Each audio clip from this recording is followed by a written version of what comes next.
बिस्मिल्लाहिर्रहमानिर्रहीम। अस्सलाम वालेकुम नाजरीन, लाइव डॉक्टर शाहिद मसूद के साथ मैं हूं नाइला अली। नाजरीन, आज वज़ीर आज़म इमरान खान साहब ने एक बार फिर मुतनब्बे किया है कि भारत ऑपरेशन के जरिए रियासती दहशतगर्दी से दुनिया की तवज्जो हटाना चाहता है, जबकि पाकिस्तान भर में कोरोना से मुतासरा मरीजों की तादाद 40,000 से तजावज़ कर गई है।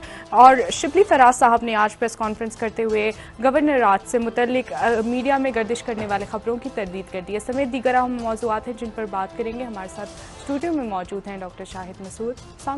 वालेकुम जी, आपको भी डॉक्टर साहब, शेख रशीद साहब ने आज कहा है कि 31 के बाद सियासत पे झाड़ू फिरने वाला है। क्या 31 जुलाई के बाद? जी जी, 31 जुलाई की बात। तो मेरा ख्याल है वो ईद के बाद टार्जन की वापसी जो है वो टिल फर्दर ऑर्डर जो है वो सियासी कशीदगी देख रहे हैं। टिल फर्दर ऑर्डर नहीं, सियासी कशीदगी क्या, सियासत तो ऐसे ही बस बयानबाजी रह गई है। और क्या सियासत में क्या रह गया। और शिबली फराज साहब इंतहाई अच्छे दोस्त हैं मेरे ज़ाती तौर पे। वो कह रहे हैं कि गवर्नर राज जो है वो मुल्क दुश्मन अनासिर। तो ये तो शाह महमूद कुरैशी ने बात की, इनके अपने वज़रा 10 दफ़ा बात कर चुके हैं पब्लिकली, गवर्नर राज लगाएंगे सिंध में। तो अब बस बात तो करनी होती है, लोगों ने वो कर रहे हैं। लेकिन असल जो मामला है वो ये है कि कल आज खुद नोटिस की समाअत है सुप्रीम कोर्ट पाकिस्तान में कोरोना वायरस के हवाले से जी। और कोई कौमी पॉलिसी नहीं बनी। किसी को नहीं पता कि ये कौन से SOPs हैं, कहाँ पे मार्केट्स खुल रही हैं। इंटरसिटी पंजाब के अंदर जो है वो कह रहे हैं, जो ट्रांसपोर्टर्स हैं वो कह रहे हैं कि जी बसों के किराए हमने कम कर दिए, बसों के अंदर जो है वो किस तरह से हम सवारियों को बिठाएंगे और आधी सवारियां बिठाएंगे, और वो उनका इशू चल रहा है। सिंध जो है उसने खोलने से इनकार कर दिया है ट्रांसपोर्ट वगैरह को। और कौन सी मार्केट्स खुली हैं, कौन सी नहीं खुली, क्या हो, कोई कौमी तो क्या कोई नहीं, कोई जिले पॉलिसी भी नहीं बनी। कोई जिले ही क्या, कोई मेरे ख्याल से किसी इलाके गली मोहल्ले की एक पॉलिसी, कोई सर पे समझ नहीं आ रहा। और सारी बातें एक तरफ, अगर कहीं SOPs की प्रॉपर पाबंदी हुई है तो मसाजिद में हुई है, जिसपे सबसे ज्यादा खप डली थी रमजान शुरू होने से पहले। तो अल्लाह रसूल का नाम कहीं आ जाता है तो तकलीफ खास शुरू हो जाती है ना मुल्क में लोगों को।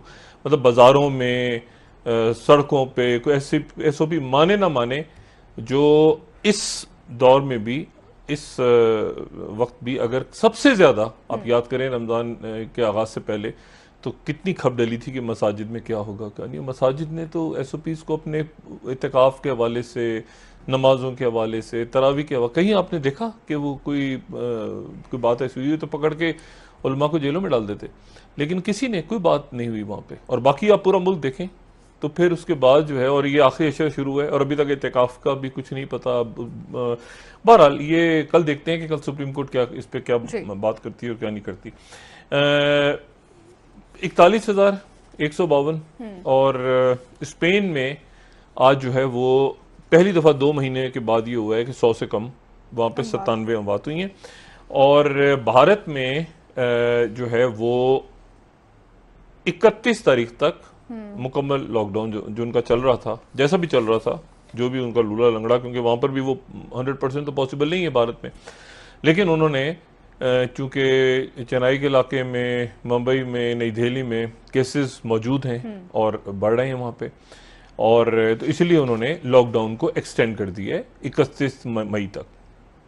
और उसके अलावा एक जो वाकया है वो बहुत अफसोसनाक वाकया है। इसको मैं आगाज कहूँगा, वो जो चाइना और अमेरिका के दरमियान, मेरे पास इस बात का कोई सबूत नहीं, लेकिन कुछ लोगों से मेरी बात हुई, वो कहते हैं कि ये एक dirty game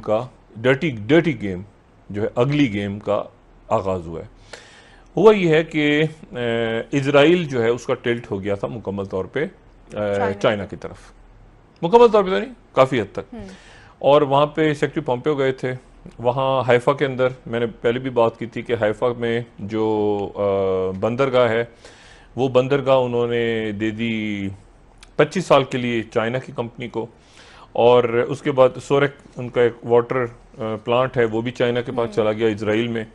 red mat 300 kilometre की एक बहुत लंबा जो है वो बहरे अमर तक, बहरे अमर की बंदरगाह लियोट, वहाँ तक एक ट्रेन का ट्रैक चाइना बिछा रहा है। और एशकलोन से और उसके अलावा जो है वो और भी बहुत ज़्यादा सरमायाकारी इजराइल में हो रही थी, और इजराइल के अंदर जो है वो चाइना की इन्वेस्टमेंट। सेक्रेटरी पोम्पियो चले गए। सेक्रेटरी पोम्पियो के जाने के, इजराइल से जाने के आप समझें कि कोई 24 से 36 घंटों के अंदर अंदर इजराइल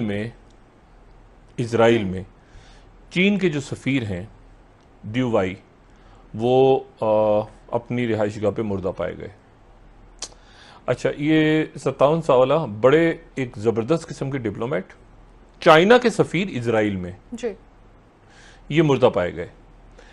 और इनका जो आखिरी बयान था, इसकी इन्वेस्टिगेशंस जाहिर है कि कार्डियक अरेस्ट बता रहे हैं अभी शुरू में कि इनका जो इंतकाल है वो हुआ है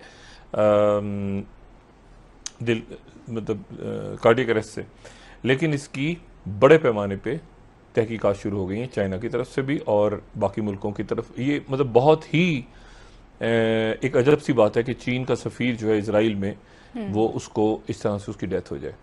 ये कुछ दिन पहले ही फरवरी में यूक्रेन से इनकी पोस्टिंग हुई थी।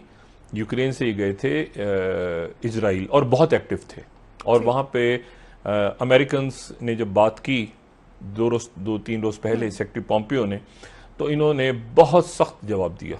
सख्त इनकी तरफ से जवाब आया कि ये जो इजराइल है और ये डील ऑफ द सेंचुरी और ये सारा जो आप सिलसिला कर रहे हैं, इनका एक बड़ा सख्त बयान आया। सख्त बयान आने के 24-48 घंटे के बाद इनकी डेड बॉडी इनकी रिहाइशगाह से मिली। तो ये एक कुदरती मौत भी हो सकती है, लेकिन चाइना और पूरी दुनिया मशरिक़ वस्ता में इसको इस वक्त इंतहाई सीरियस, इंतहाई संजीदा लिया जा रहा है कि ये क्या वाक़या हुआ है। एक बात तो ये।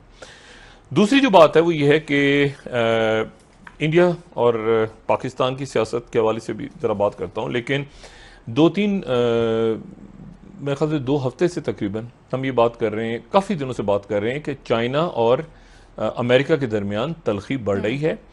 इसमें इंडिया दरमियान में कंटेन हो गया है। चाइना ने अपनी सॉफ्ट पावर जो चाइना दिखाता रहा है, उससे वो हार्ड पावर की तरफ चला गया। सॉफ्ट पावर, डिप्लोमेसी, ये वो सारा चलता रहा इतने सालों तक, और उसके बाद वो अब हार्ड पावर की तरफ चला गया। नेपाल से लेके, सिक्किम से लेके, मालदीव से लेके, जिबूती से लेके, मतलब आप कई जगहों पे, तिब्बत में, दाएं बाएं आगे पीछे, लद्दाख में।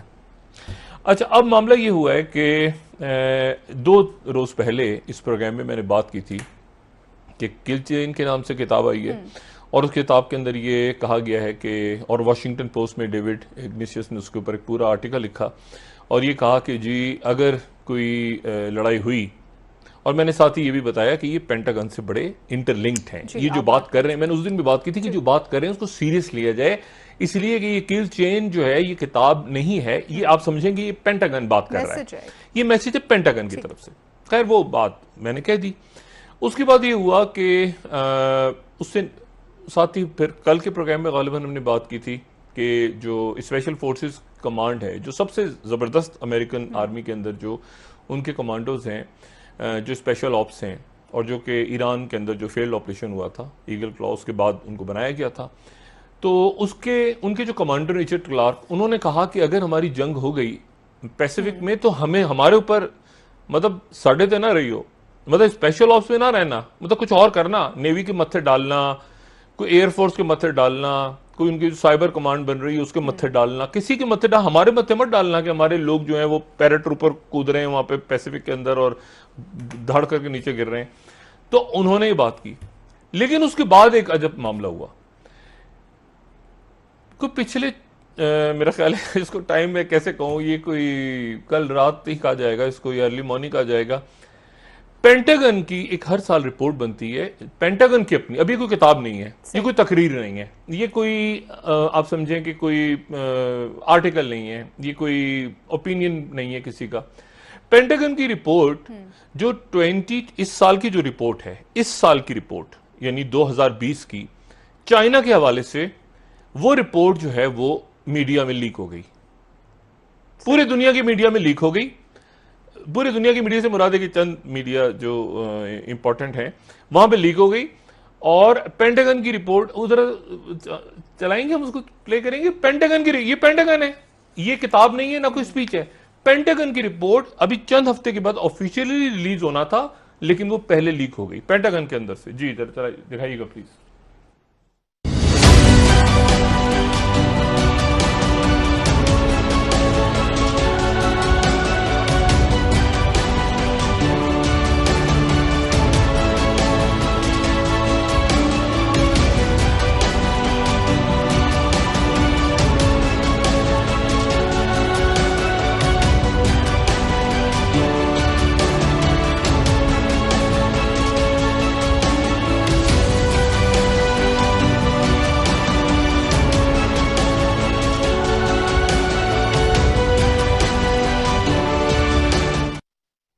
जी डॉक्टर।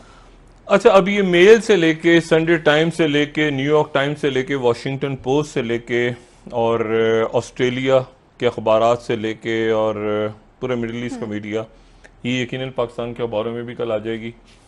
ये जनाब पेंटागन की जो रिपोर्ट है वो ये कह रही है, इसको ऑस्ट्रेलियन अखबार को दिखा लेते हैं, चलिए इसको बड़ा कीजिएगा प्लीज, किसी को भी दिखा दें, संडे टाइम्स दिखा दें, कोई भी आज का बड़ा पेपर। हाँ चलो ऑस्ट्रेलिया में चले जाते हैं ना। ऑस्ट्रेलिया क्योंकि इंडो पैसिफिक है ना, तो सबसे ज्यादा एक तो मोदी फंसने वाला है कल नहीं कल डब्ल्यूएचओ की मीटिंग है, ताइवान के लिए बोले ना, क्यों नहीं बोलता, अभी उस पर भी आता हूं जरा। मोदी अभी चुप के बैठा हुआ है। अच्छा, US would lose Pacific war with China, ठीक है, ये कौन कह रहा है? ये कह रहा है पेंटागन, ठीक है। और पेंटागन की ये रिपोर्ट कहती है आई ओपनिंग पेंटागन वॉर। मैं एग्जैक्टली जो रिलीज हुई है, जो खबर है, उसको मैं पढ़ के उसके दो चार जुमले बता रहा हूं। आई ओपनिंग पेंटागन वॉर गेम्स, आंखें खोल देने वाले जो पेंटागन के वॉर गेम्स हैं, ये पेंटागन की रिपोर्ट कहती है कि US is vulnerable to China, an attack from super power would lead to US suffering capital losses. अच्छा, बड़ा बहुत भारी नुकसान होगा अमेरिका को अगर ये जंग छिड़ गई तो। वर्ल्ड वॉर 3, मेल ने तो बिल्कुल इसको वर्ल्ड वॉर 3 कह दिया। अच्छा, उसके बाद जनाब वो कहते हैं आगे, यूएस डिफेंस सोर्सेज, अभी पेंटागन कह रहा है, told the times that one pentagon simulation based on year 2030, 2030 को उन्होंने सामने रख के वॉर गेमिंग की कि अभी नहीं, 10 साल बाद अगर जंग होती है तो फिर क्या होगा। तो वो कहते हैं कि US being overwhelmed by the nation force, तो चाइना जो है उस पर काबू पा लेगा 10 साल बाद भी। अच्छा, फिर उसके बाद तो कहते हैं every base in Indo Pacific command region, एक एक फौजी अड्डा is considered to be at risk of attack, वो खतरे की जद में है। Now within US island territory, Guam particular concern, और फौरी तौर पे जो गुआम है, गुआम का जिक्र हम आज से अपने नाजरीन को बता चुके हैं 4-5 रोज पहले, हफ्ता पहले, कि गुआम एक जजीरा है और वो जजीरा अमेरिका है, और वो बहलू काहिल में वहां से शुरू होता है अमेरिका। ये लोग समझते हैं कि शायद वो अमेरिका, वो न्यूयॉर्क, वाशिंगटन और हवाई के जजायर से कहीं से वहां से शुरू होता है, वो ये बहलू काहिल से अमेरिका शुरू हो जाता है। और ये जो जजीरा है ये बिल्कुल साथ लगा हुआ है, इधर वियतनाम ये पीछे। अच्छा, अब वो कह रहे हैं कि सबसे फौरी तौर पे खतरा जो है वो गुआम को है, जहां पे उनके ये जहाज और फ्लीट्स वगैरह खड़े हुए हैं, और Taiwan is most volatile issue between two nations, पर ताइवान को भी खतरा है। और वो उसके बाद ये कह रहे हैं कि 2020 की जो रिपोर्ट आने वाली है चंद दिनों में, ये उसमें लिखा हुआ है Pentagon is developing more hypersonic weapons alarming units along China sea with anti ship missile preparations. अब तैयारी हो रही है सिर्फ। और अब जनाब ये जो बात है सारी, देखें वो कहते हैं कि एक एक डिस्ट्रॉयर हमारा, एक एक हमारा एयरक्राफ्ट कैरियर, एक एक हमारा फौजी अड्डा पेंटागन। अच्छा, पेंटागन ने आज तक ऐसी रिपोर्ट नहीं दी कभी, पेंटागन ने कभी ऐसी रिपोर्ट नहीं दी, ऐसी रिपोर्ट कभी नहीं बनाई कि जिसमें वो डिफीट जाहिर करें। वो हमेशा सजेशंस होते हैं कि जी हम सुपर पावर है, अपने आपको हमेशा शो कर सकते हैं। पहली दफा वो कह रहे हैं, पेंटागन कह रहा है कि हम लड़ाई के लिए तैयार नहीं है जनाब ट्रंप, हम लड़ाई के लिए तैयार नहीं है। ताइवान हमारे, और ताइवान को बचाने के लिए अगर हम गए तो हमारे सारे जहाज तबाह हो जाएंगे। आप बहुत ताइवान कर रहे हैं, हमारे सारे जहाज, हमारी सारी जो जितनी प्रेजेंस है इंडो पैसिफिक रीजन में, वो सारी की सारी खत्म हो जाएगी अगर आप गए ताइवान के चक्कर में, या आप गए वहां किसी और फड्डे को बढ़ाने के चक्कर में। तो ये एक नया मामला ठीक कल से शुरू हो रहा है जनाब डब्ल्यूएचओ का इजलास, ठीक है, और उसमें जनाब ट्रंप साहब ने कोई 75 मुल्कों में लॉबी की है कि ताइवान को बुला लिया जाए। सही।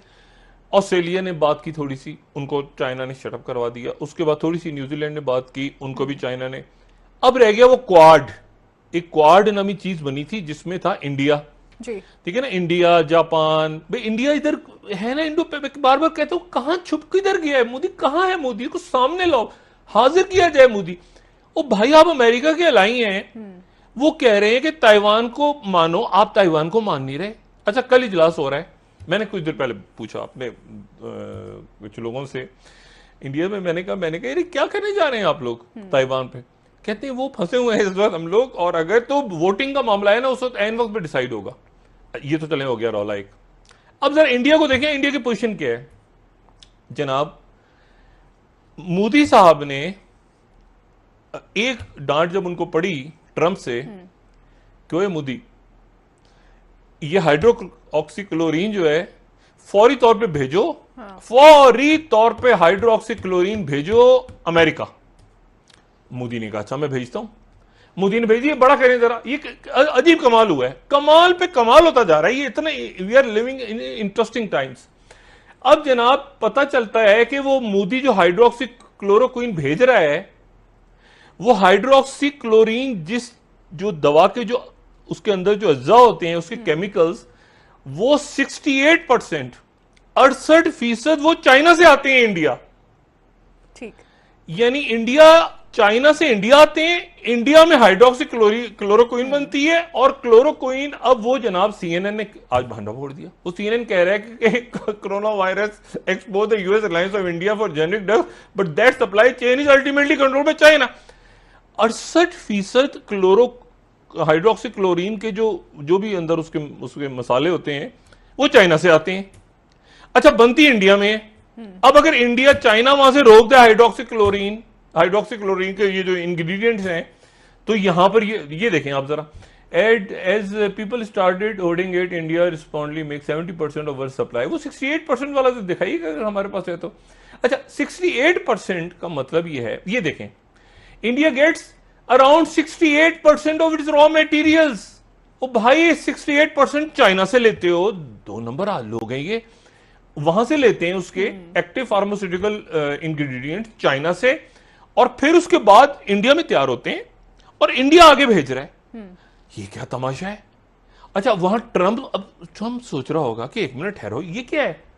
यानी इसमें भी मेड इन इंडिया में भी चाइना निकल रहा है ऐसे। तो अच्छा अब चाइना के साथ अगर ट्रेड बंद हो जाए या चाइना थोड़ी सी और आंखें दिखा दे, वो चाइना से कंपनियां मंगवा रहे हैं, अमेरिकी कंपनियां मंगवा के, वो भाई जो इंडिया में ऑलरेडी मौजूद हैं वो भी नहीं बना पा रही एक दवाई। आप कहां से एप्पल और गूगल और फलाना और ढिमाकना को इंडिया, ये पड़ गया रौला। ठीक है बड़ा। और ये जो सफीर की डेथ हुई है ना, अब जरा वक्फा लें, खित्ते में कशीदगी मजीद बढ़ने जा रही है, यानी इस हवाले से आपसे मजीद भी बात बड़ा करेंगे। है, बढ़ेगी। ठीक हो गया डॉक्टर साहब, आपसे मजीद इस हवाले से बात करेंगे। नाज़रीन यहाँ पर लेते हैं एक छोटा सा ब्रेक, हमारे साथ रहिए। वेलकम बैक नाज़रीन। जी डॉक्टर साहब, सियासी मामलात की तरफ वापस आते हैं। शेख रशीद साहब ने जो आज कहा है कि 31 के बाद झाड़ू फिरेगा, तो क्या डॉक्टर साहब आने वाले दिनों में सियासत में कशीदगी की वो बात कर रहे हैं? कुछ कर रहे होंगे शेख साहब, तो भाई हमारे पहले वो ये बताएं कि 16 तारीख को शुगर रिपोर्ट आनी थी, वो किधर गई? आज 17 है गालिबन। जी डॉक्टर साहब। हाँ तो वो 16 तारीख को रिपोर्ट आनी थी ना, 3 हफ्ते मांगे गए थे उस रिपोर्ट के लिए। नहीं, बाद में उन्होंने कहा था कि 6 महीने के अंदर रिपोर्ट शायद आए। किसने कहा था? शेख रशीद साहब साल भी कह सकते हैं, बादशाह आदमी है। शेख रशीद, ये तो FIA रिपोर्ट बना रही है, वाजिद जिया साहब रिपोर्ट बना रहे हैं, शेख रशीद साहब के लाला विली में तो नहीं तैयार हो रही। मसला ये है कि वो रिपोर्ट जो है वो अब गालिबन एक आध दिन के अंदर काबीना के इजलास में या उससे पहले FIA की तरफ से गालिबन जो इतलात ये है कि वाजिद जिया साहब मजीद उसके लिए टाइम लेंगे और हफ्ते या 2 हफ्ते जो भी उसका वक्त उसका मांगा जाएगा। लेकिन सवाल ये कि रिपोर्ट गई कहाँ? वो जो एक दिन नहीं आई तो उसके बाद कोई ऐलान तो हुकूमत करती, कोई बात तो करते ना। शहजाद अकबर साहब के मार्फत ही तो वो बाहर आई थी, मंजर आम पे आई थी वो रिपोर्ट, तो बताते ना कि क्या बना फिर उस रिपोर्ट का। वो देखिए बात सारी ये है कि ये नोटिस, एक नोटिस, दूसरा नोटिस, छठा रेफरेंस, 5वां रेफरेंस, सीधी सी बात यह है कि इत्तेसाब पे लगा हुआ है ऐसे करके पॉज का बटन। सीधी सी बात है कि नवाज शरीफ बैठे हैं लंदन में और उनको छोड़ के आए हैं शहबाज शरीफ, और अपनी मर्जी से आए हैं, और जब जाना होगा तो अपनी मर्जी से चले जाएंगे। और जरदारी साहब बैठे हैं अपने घर पे, और मरियम नवाज साहिबा बैठी हैं अपने घर पे, कैप्टन सफदर साहब भी अपने घर पे हैं, ख्वाजा साद रफीक भी बाहर हैं, राना सनाउल्लाह भी बाहर हैं, हनीफ अब्बासी भी बाहर हैं, एहसन इकबाल भी बाहर हैं, शाहिद खान अब्बासी भी। मुझे बताएं ना कि भाई आप बनाते रोज प्रेस कॉन्फ्रेंस, पैसे कितने लेकर आए हैं? वो घर नीलाम होने थे, इजाक डार उनकी प्रॉपर्टियां जब्त होनी थी, बैंक अकाउंट फ्रीज होने थे। कुछ करें। देखें बात यह है कि जब ये इस तरह नहीं होता, अब आशिक रशीद साहब ने एक और बात की है कि नैब के ऊपर अगर मामला खराब हुआ, डील करने की कोशिश गई, तो मैं उसकी मुखालफत करूंगा और मेरा ताल्लुक से इमरान खान से। शेख रशीद साहब पोजीशनिंग ले रहे हैं, इनकार करें हाँ करें ना करें शेख साहब, मैं अपनी इस बात पे कायम हूं कि शेख साहब हुकूमत में खुश नहीं है, शाह महमूद कुरैशी भी खुश नहीं है, ठीक है, वो भी खुश नहीं है, ये भी खुश नहीं है। इत्तेहादी तो पहले से नाराज है डॉक्टर साहब। लंबी लिस्ट बता चुका हूं ना मैं, तो लंबी लिस्ट मैं बता रहा हूं ना, शख्सियत बहुत सारी। देखिए ना, शुगर ये नहीं आती तो शेख रशीद साहब को धमकी किसने दी थी? शुगर एक फोन आया था शुगर एसोसिएशन का, ओ भाई एक मिनट जरा, शेख रशीद साहब इतने हमारे जबरदस्त किस्म के सियासतदान हैं, तो उनको धमकी लगी, तो वो उसके बाद धमकी के बाद फिर क्या? ऐसे देखें, या एहतसाब एक तमाशा ना बनाए। एहतसाब के ऊपर ही इमरान खान साहब जीते हुए हैं। इमरान खान साहब चाहते हैं एहतसाब, वो नहीं अब हो रहा, या ये व्हीलर डीलर आ गए बीच में सारे। रजाक दाऊद साहब हमारे इंतहाई मोहतरम काबिल एहतराम, उनको मैं नहीं कह रहा, बाकी शख्सियात IPPs किधर गई, IPPs किधर गई, अद्वियात। आपको पता है कल क्या हुआ प्रोग्राम में? कल मैंने बात की ना कि किट्स का समझ नहीं आ रहा कि जो कोरोना वायरस सेफ्टी किट्स, नहीं सेफ्टी किट्स नहीं, कोरोना वायरस की जो टेस्टिंग किट्स हैं, तो टेस्टिंग किट्स का समझ नहीं आ रहा कि ये कहीं प्लस पॉजिटिव टेस्ट आ जाता है, कहीं नेगेटिव आ जाता है। तो पता ही चला कि पाकिस्तान में कोई भी अदारा ऐसा नहीं है, कोई अदारा जो कि ड्रैब समेत, जो कि पाकिस्तान में कोरोना वायरस की जो किट्स हैं उनको इजाजत देता हो कि ये सही है, इस किस्म की किट्स जो है इस्तेमाल होनी चाहिए, इस किस्म की किट्स इस्तेमाल नहीं होनी चाहिए। नहीं, उनका कोई रेगुलेटरी अथॉरिटी नहीं है। मैं अगर बाहर से कहीं से लेकर आ जाऊं 5,000 10,000 किट्स, किसी कहीं से भी खुद ही घर बैठ के बना लूं, तो वो किट्स मार्केट में बिकने शुरू, उनका कोई कंट्रोल नहीं है। और ड्रैफ वालों ने ये जवाब दिया कि जी हमारे पास जो अद्वियात हैं और जो बाकी कुछ इंस्ट्रूमेंट्स वगैरह उनको हम लाइसेंसिंग देते हैं, लेकिन ये जो किट्स हैं और मास्क, ये जो मास्क हैं, इनका भी कोई रेगुलेटरी अथॉरिटी नहीं है। अब मुझे ये बताएं कि ये जो किट्स आई हैं चाइना से, ये जो किट्स आ रही हैं पता नहीं कहां से, कोई ये नेशनल कमांड कंट्रोल अथॉरिटी की शख्सियत या कोई मुझे ये बताए, वजाहत कर दे कि ये कहां, ये कोई एक किट्स पूरे मुल्क में इस्तेमाल हो रही है एक ब्रांड की, उनके कोई मेयार तो होगा ना, मेयार तो होगा, या दो किट्स चले दो कंपनीज की, मतलब हर जगह पर हर कंपनी बना रही है किट्स, और उधर का वो सांगड़ का पूरा नेगेटिव निकल आता है, कि नेगेटिव का पॉजिटिव निकल आता है, और ड्राइव वालों ने हाथ खड़े कर लिए। उन्होंने वजाहत हुई बाकायदा उन्होंने कहा हम नहीं है जिसमें। मैंने कहा कोई और है? कहते नहीं। मैंने कहा पाकिस्तान में कोई ऐसा अदारा है जो किट्स के मेयार को चेक करता? उन्होंने कहा नहीं।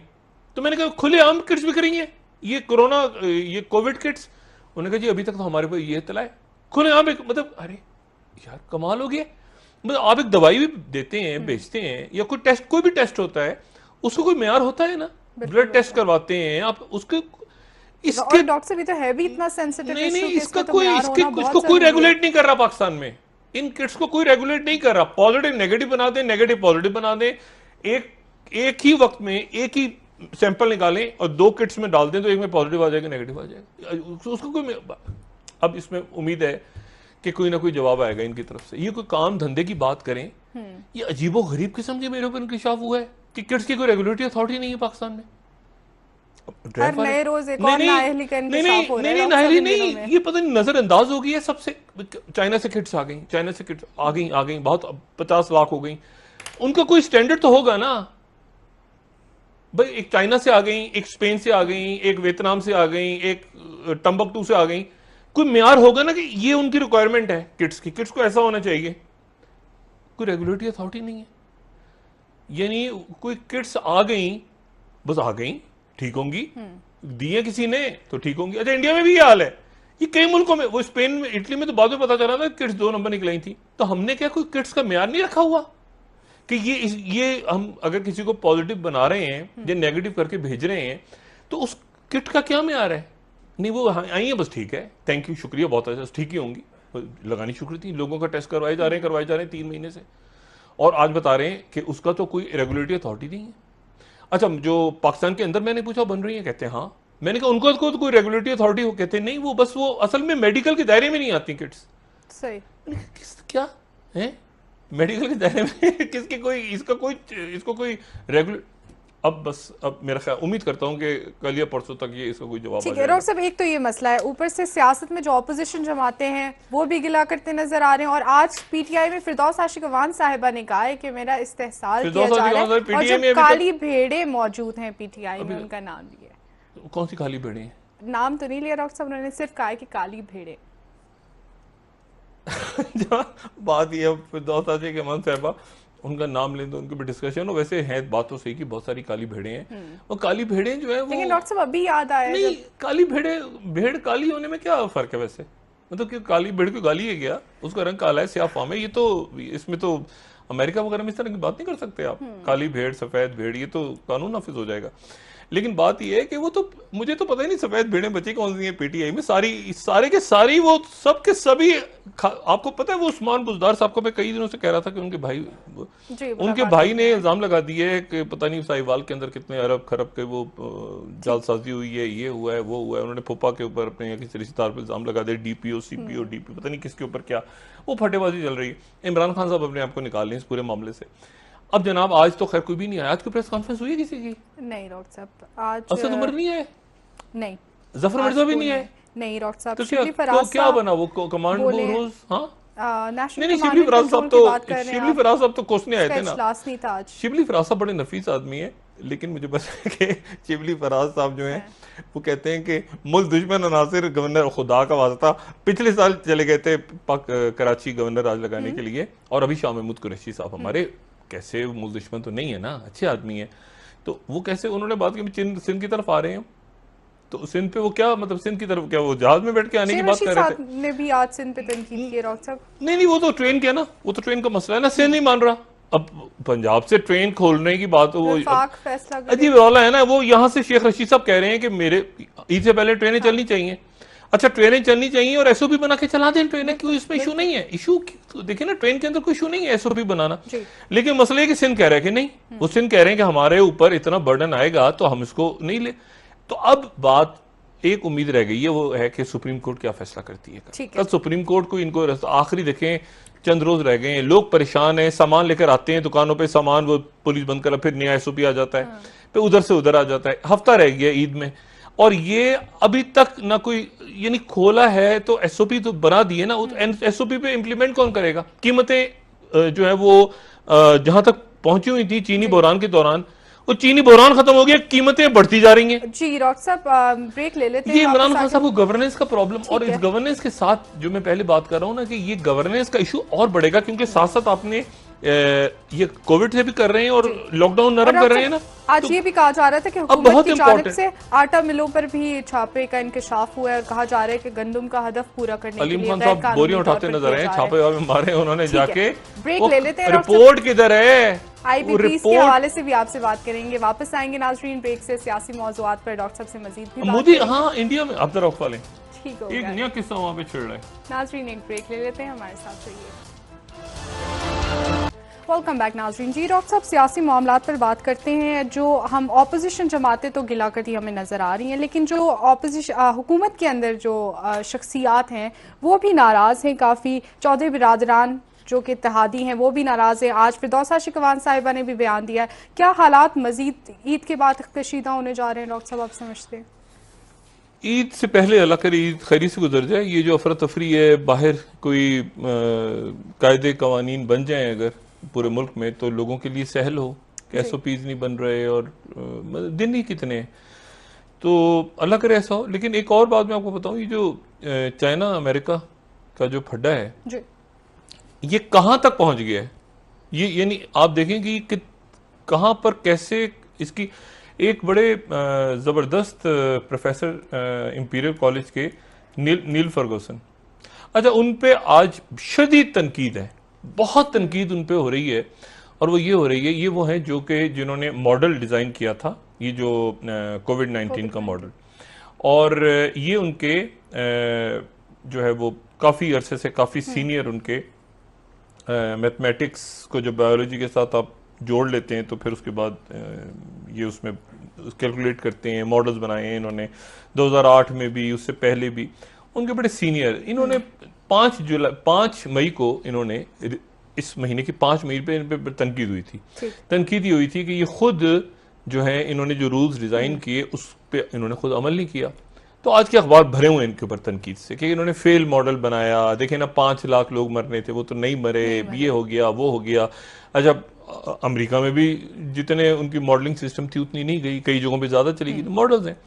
असल वजह इनकी तनकीद की आज सामने आई है, ठीक, और वो ये आई है कि जनाब हुआ क्या है कि जो इंपीरियल कॉलेज, दुनिया के चंद बेहतरीन कॉलेजेस, बेहतरीन साइंस के कॉलेजेस जो हैं, उनमें से एक इंपीरियल कॉलेज लंदन है। तमाम दुनिया, इंपीरियल कॉलेज लंदन जो है, पता ही चलता है कि उनका जो वेस्ट लंदन कैंपस है, वो वेस्ट लंदन कैंपस जो इंपीरियल कॉलेज का है, वो दुनिया का जदीद तरीन एक रिसर्च कैंपस बनने जा रहा है। ठीक। और उस कैंपस की खूबी यह है कि उस कैंपस को लंदन में चाइना बना रहा है। ये जरा बड़ा करें पेज का, यानी कहां कहां से चीन निकल के आ रहा है। वो इंपीरियल कॉलेज परेशान कर दिया। एमपीज कह रहे हैं कि भाई ये बोरिस जॉनसन, वो किस किस्म के इंसान हो, 5 मिलियन डील की जो डील है वो हुआवे ने साइन कर ली है इंपीरियल कॉलेज के साथ। और इंपीरियल कॉलेज लंदन में 5G हुआवे, जिसके ऊपर फड्डा पड़ा हुआ है पूरी दुनिया में। और ये जो बोरिस जॉनसन है, ये इंतहाई करीब तरीन, आप समझें कि ये यानी ये नन्ना मोदी है, ये सुनहरे बालों वाला मोदी है। अब मसला ये है कि